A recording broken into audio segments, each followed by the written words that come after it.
Hey YouTubers, how's it going guys? Building this shed here in UK, England, which is not near London by the way. Okay, so I got carried away again guys, sorry, went on a bit too far and you're probably not going to be able to see how I did the roof now. Oh dear. Anyway, let's go and have a look. So the roof is made well, the waterproof element of the roof is made out of this damp-proof membrane, which is what you normally put under the concrete when you're building a proper house, and it stops the damp coming up into the concrete and that sort of thing. So I don't know why I chose to do this. It's a long time ago since I built the first one like this, so I've forgotten why I chose to do it.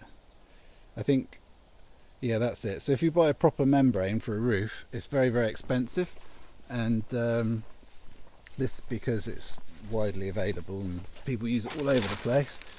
I'll just show you the packet.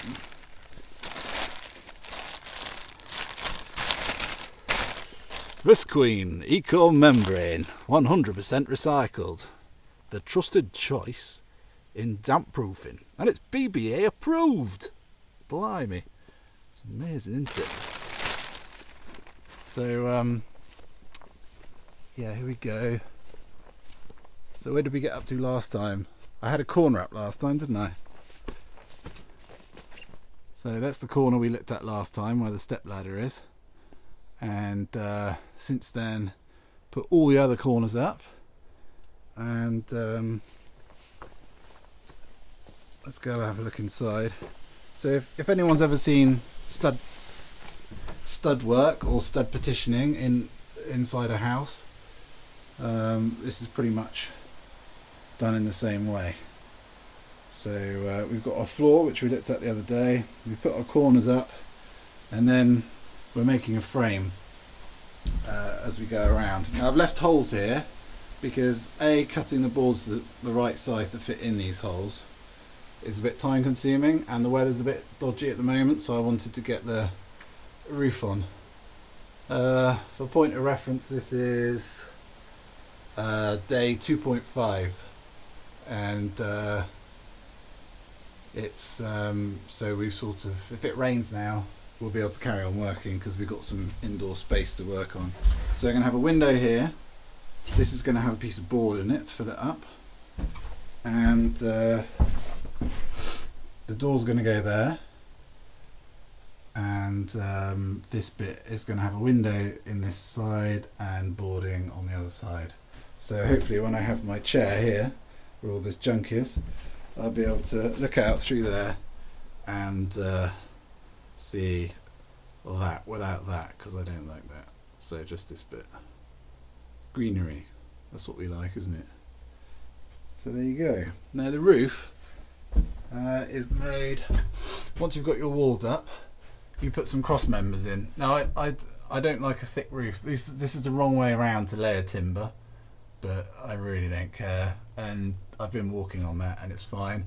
This boarding on the roof, which is OSB, is the same as the floor, so it's 18mm, a bit thicker than the walls, because when I do the green roof I want that to be supported properly, and yeah, so I use a thicker board to stop sagging in between, because even if you have like a little bit like that over time with the heat in the summer, it will start to sag down, you get little pockets of water in, which might be good for the plants actually.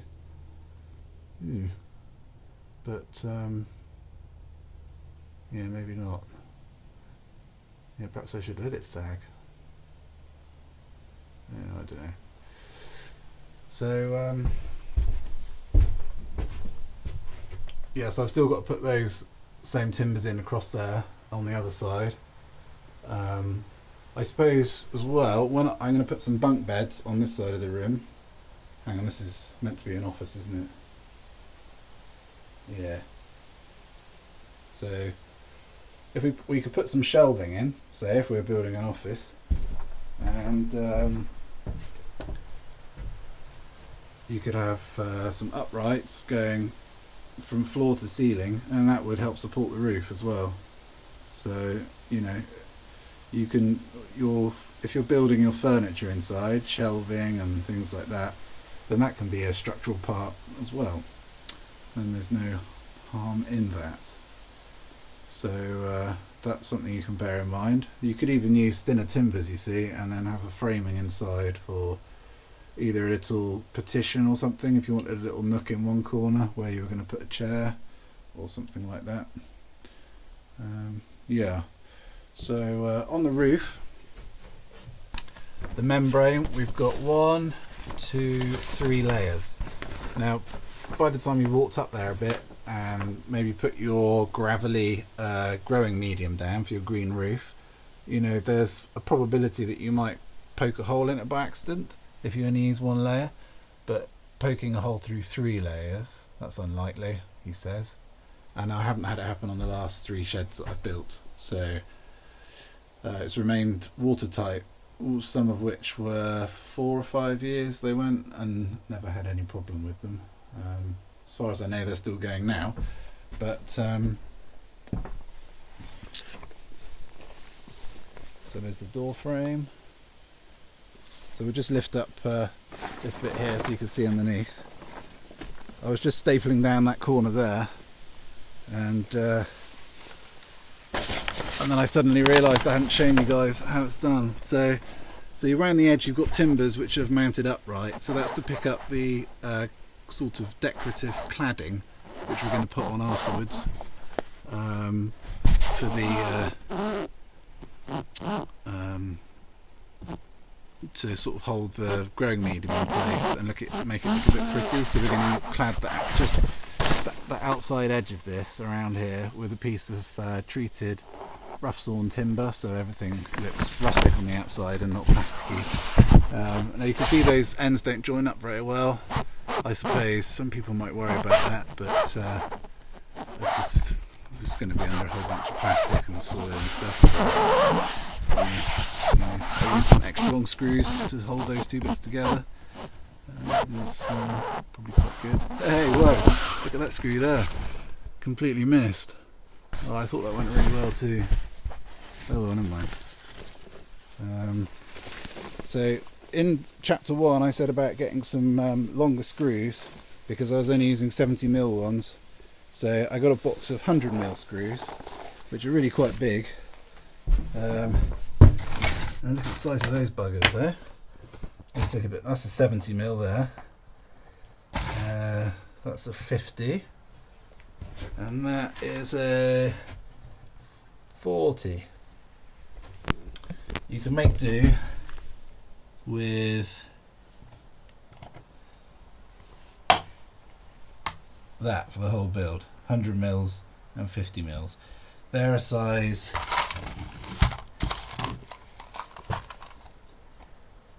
4. Okay. Now I was looking. Oh, it just drives me nuts, this sort of stuff. There's a metric size and an imperial size. So make sure you get the metric size. Now you see, look, here you go on there. It says, focus you swine. 8, size 8 by 2 inch.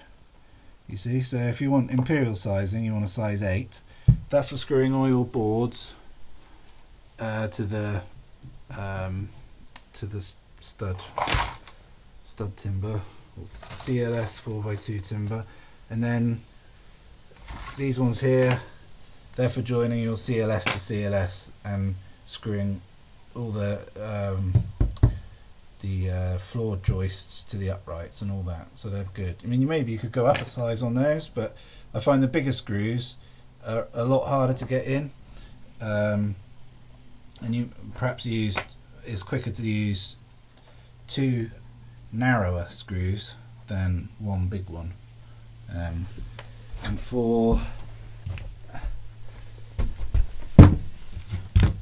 so I've got 2.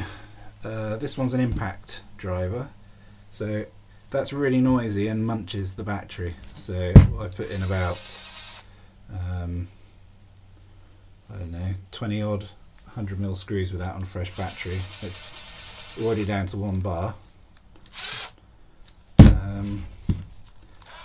This is a lot better for smaller screws. It's quicker, makes less noise, and the battery lasts longer. Because all that noise that this makes is that's wasted energy, you know. So you know, it's a lot more pleasant to use that, both for yourself and the neighbours. So